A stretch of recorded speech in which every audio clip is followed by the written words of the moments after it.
Va el número 3. Fundamento número 3. El Nuevo Testamento interioriza y supera al Antiguo Testamento. ¿Cómo es eso? Hemos visto como de por sí el Antiguo Testamento es una superación de la mentalidad y las costumbres de la época. O sea, lo que decíamos, el Antiguo Testamento es una superación ya de la mentalidad y las costumbres de la época de pagana, ¿no? Por ejemplo, los antiguos pensaban que había dos clases de personas, animales y cosas, las que pertenecían a Dios, que eran sagradas, y las que no le pertenecían, que eran profanas.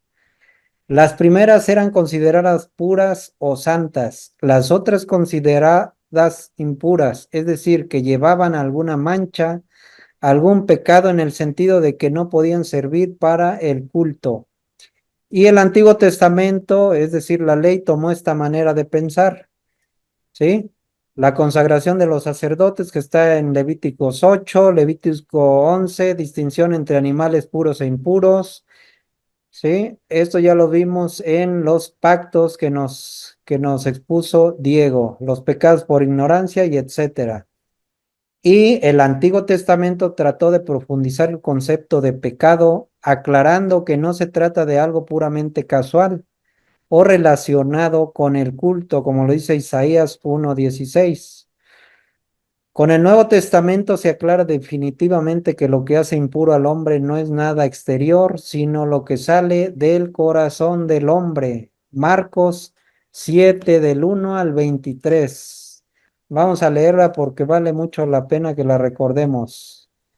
Con el Nuevo Testamento se aclara definitivamente que lo que hace impuro al hombre no es nada exterior, no es nada de lo que comes ni nada de lo que ves realmente, sino lo que sale del corazón del hombre. Bien, más bien se refiere al alimento, ¿no? Porque luego vamos a ver que sí, como dice Jesucristo en Mateo 5:20, 5:25. Tú con que veas a un hombre, a una mujer con ojos de deseo, estás pecando, amigo mío. Entonces, sí.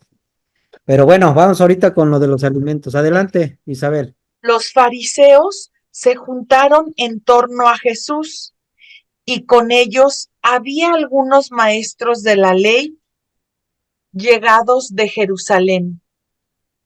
Esta gente se fijó en que algunos de los discípulos de Jesús tomaban su comida con manos impuras, es decir, sin habérselas lavado antes, porque los fariseos, al igual que el resto de los judíos, están aferrados a la tradición de sus mayores y no comen nunca sin haberse lavado cuidadosamente las manos.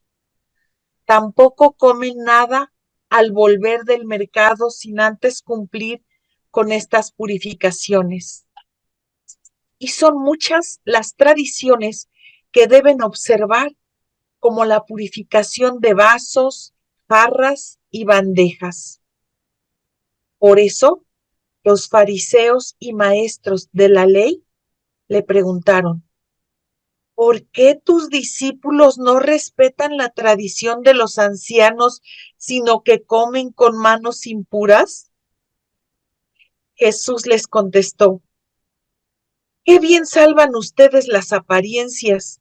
Con justa razón profetizó de ustedes Isaías cuando escribía: este pueblo me honra con los labios, pero su corazón está lejos de mí. El culto que me rinden de nada sirve. Las doctrinas que enseñan no son más que mandatos de hombres. Ustedes descuidan el mandamiento de Dios por aferrarse a tradiciones de hombres.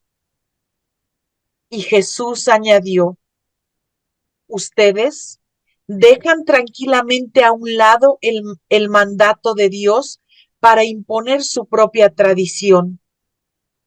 Así, por ejemplo, Moisés dijo: Cumple tus deberes con tu padre y con tu madre, y también el que maldiga a su padre o a su madre es reo de muerte. En cambio, según ustedes, alguien puede decir a su padre o a su madre: lo que podías esperar de mí es consagrado, ya lo tengo reservado para el templo. Y ustedes ya no dejan que esa persona ayude a sus padres. De este modo, anulan la palabra de Dios con una tradición que se transmiten, pero que es de ustedes. Y ustedes hacen además otras muchas cosas parecidas a estas. Jesús volvió a llamar a la gente y empezó a decirles: escúchenme todos y traten de entender.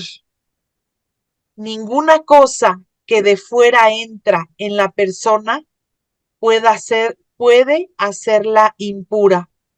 Lo que hace impura a una persona es lo que sale de ella. El que tenga oídos, que escuche. Cuando Jesús se apartó de la gente y entró en casa, sus discípulos le preguntaron sobre lo que había dicho. Él les respondió: ¿también ustedes están cerrados? ¿No comprenden que nada de lo que entra de fuera en una persona puede hacerla impura? Pues no entra en el corazón, sino que va al estómago primero y después al basural. Así, Jesús declaraba que todos los alimentos son impuros, son puros. Y luego continuó: lo que hace impura a la persona es lo que ha salido de su propio corazón. Los pensamientos malos salen de dentro del corazón.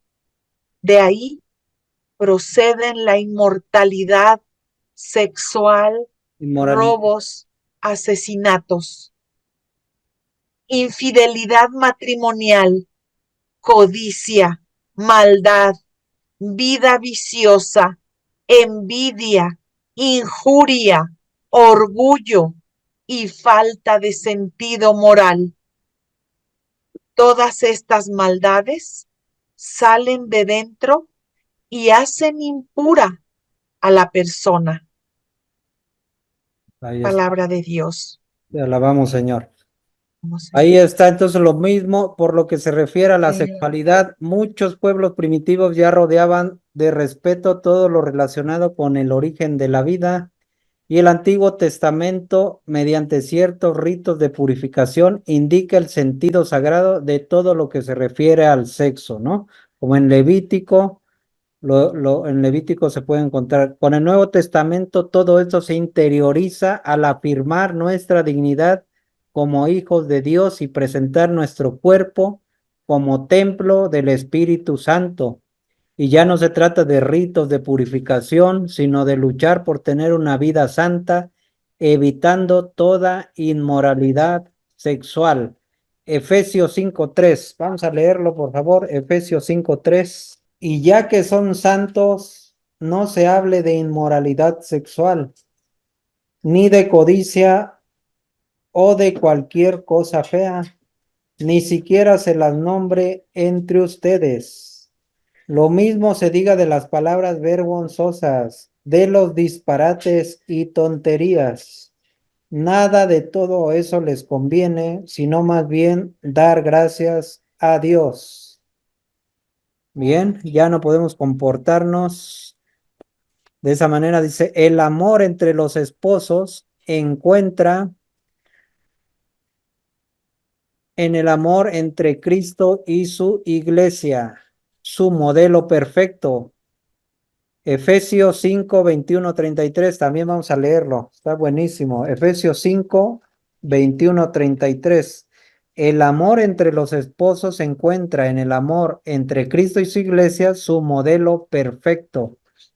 Ahí nosotros debemos encontrar el modelo perfecto de el amor entre esposos, ¿sí? Entre el matrimonio.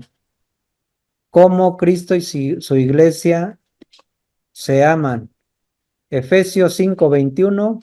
Expresen su respeto a Cristo, siendo sumisos los unos a los otros. Eso es para los esposos, que encontramos en el amor de Cristo y su iglesia el modelo perfecto. Expresen su respeto a Cristo siendo sumisos los unos a los otros. Adelante. Sométanse así las esposas a sus maridos como al Señor. Sigue. El hombre es cabeza de la mujer como Cristo es cabeza de la iglesia, cuerpo suyo, del cual es asimismo Salvador. Que la esposa, pues, se someta en todo a su marido, como la iglesia se somete a Cristo.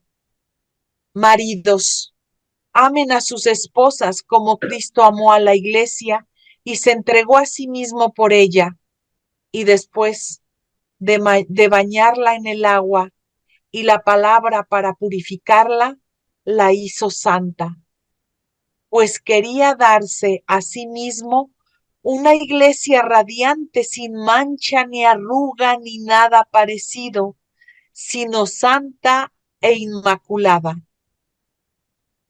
Así, deben también los maridos amar a sus esposas como aman a sus propios cuerpos.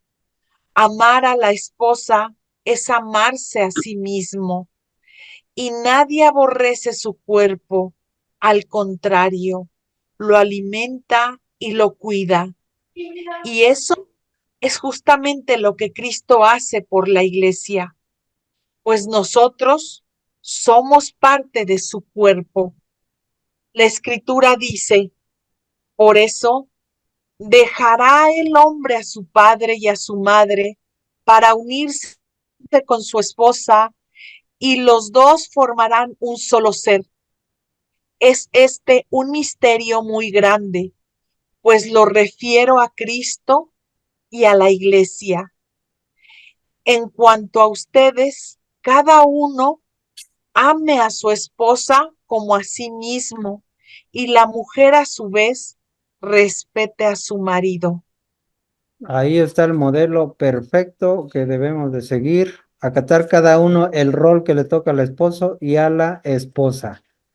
Llegando a este punto de madurez espiritual, ya caen todas las normas del Antiguo Testamento que se refieren al respecto que se le debe a la mujer, evitando relaciones sexuales durante la menstruación o después de haber dado a luz, como dice Levítico 2 en adelante.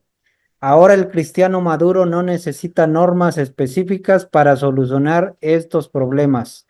¿Cómo? Pues por medio del amor, ¿no? Y cumpliendo precisamente ese ejemplo de Jesucristo con la iglesia. He aquí otro ejemplo de superación e interiorización del Nuevo Testamento con relación al Antiguo Testamento. Vamos a ver otro ejemplo. Todos los pueblos antiguos tenían ciertos lugares consagrados al culto. El Antiguo Testamento acepta esta idea y la supera. Efectivamente, el pueblo de Jerusalén era no solo un centro cultural, sino también de maduración de profetas e irradiación de la fe en el verdadero Dios. Pero llega el Nuevo Testamento y pone en segundo término todo lo que es material. Lo que se necesita para adorar verdaderamente a Dios es el poder del Espíritu Santo que nos permite conocerlo y servirlo según la verdad. Juan 4, 21, 24, acuérdense cuando platicaba Jesús con la samaritana y le decía, los verdaderos adoradores adorarán a Dios en espíritu y en verdad. Para entender mejor este aspecto es suficiente leer Mateo 5, 20 al 48, donde se ve cómo Cristo vino a traer una ley más perfecta que interioriza y supera a la antigua. Sí, Mateo 5, 20, 48. A ver, vamos a leerlo. Porque les digo que si su justicia no es mayor que la de los escribas y fariseos, no entrarán en el reino de los cielos. Adelante. Han oído que se dijo a los antepasados, no matarás, y aquel que mate será reo ante el tribunal. Pues yo les digo, todo aquel que se encolerice contra su hermano será reo ante el tribunal, pero el que llame a su hermano imbécil será reo ante el Sanedrín, y el que le llame renegado será reo de la gehenna de fuego. Sí, pues cuando presentes tu ofrenda en el altar, te acuerdas entonces de que tu hermano tiene algo contra ti. Deja tu ofrenda ya delante del altar y vete primero a reconciliarte con tu hermano. Luego vuelve y presenta tu ofrenda. Sigue. Llega enseguida a un arreglo con tu adversario, mientras vas con él por el camino. No sea que tu adversario te entregue al juez y el juez al guardia y te metan en la cárcel. Yo te aseguro, no saldrás de allí hasta que no hayas pagado el último centavo. Han oído que se dijo, no cometerás adulterio. Pues yo les digo, todo el que mira a una mujer deseándola ya cometió adulterio con ella en su corazón. Si pues tu ojo derecho te es ocasión de pecado, sácatelo y arrójalo de ti. Más te conviene que se pierda uno de tus miembros que no que todo tu cuerpo sea arrojado a la ajena. Y si tu mano derecha te es ocasión de pecado, córtala y arrójala de ti. Más te conviene que se pierda uno de tus miembros que no todo el cuerpo vaya a la ajena. Al infierno. Sigue. ¿Sigue? Sí. También se dijo, el que repudia a su mujer, que le dé acta de divorcio. Pues yo les digo, todo el que repudia a su mujer, excepto en caso de fornicación, la hace ser adúltera, y el que se case con una repudiada comete adulterio. Hasta ahí, hasta ahí. Todo eso nos quiere explicar precisamente lo que dice aquí en el 5:17. Fíjense lo que dice en el 5:17. No crean, está hablando Jesucristo, dice, no crean que he venido a suprimir la ley o los profetas. He venido no para deshacer cosa alguna, sino para llevarla a la forma perfecta. Bien, es decir, ahora estamos llamados a ser superior a lo de los fariseos y a lo de los escribas. O sea, no es que seamos ya, es más liviana nuestra carga. No, simple y sencillamente que ya estamos dotados del Espíritu Santo. En cuanto nos bautizamos, acordémonos todo lo que nos explicó Diego, lo que adquirimos al bautizarnos. Ya tenemos las armas de Dios, ya tenemos toda la coraza de Dios revestidos. Por eso ya podemos hacer cosas superiores que en el Antiguo Testamento. Entonces, en este sentido hay que ver Mateo 5:19, que dice lo siguiente. A ver, Mateo 5:19.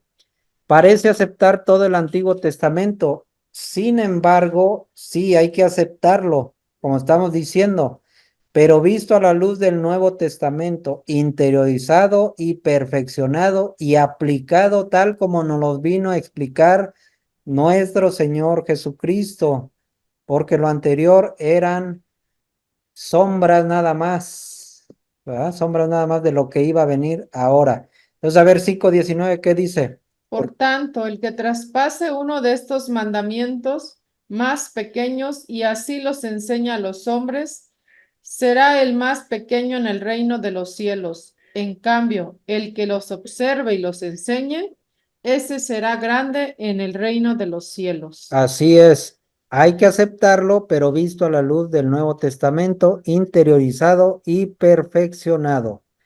Bien, entonces, así como es la ley del Antiguo Testamento, no sirve para nosotros. Es más, teniendo el Nuevo Testamento lo tenemos todo, puesto que todo lo valioso del Antiguo Testamento se encuentra en el Nuevo Testamento ya interiorizado y perfeccionado.